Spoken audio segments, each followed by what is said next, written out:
Parang gusto ko uminom ng tubig ng buko.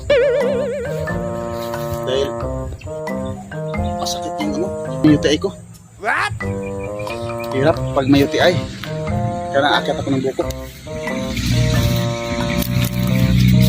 Ano kaya gagawin ni bro dyan? Akala mo may-ari ng niyog eh. Siguro, nako na naman yan. Baka sumakit na naman yung UTI niyan. Sigurado, magnako na naman ng buko yan.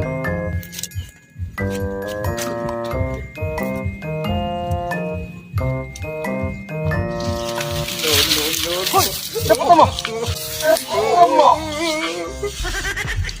Igapang, bakit? Napunta mo dito ka? Nako ka naman ng niyog, no? Kukuha ako ng buko mo, Igapang, dahil masakit yung UTI ko. Bakit? Sa'yo bang puno yan? Hindi ako nagsabi sa akin. Oh, naluludok ko itong lupa. What? Talaga, nakaw ka na naman ha? Hindi ko nakaw. Saan pinaso na kukunin ko? Sigurado ka ba? Sabihin mo na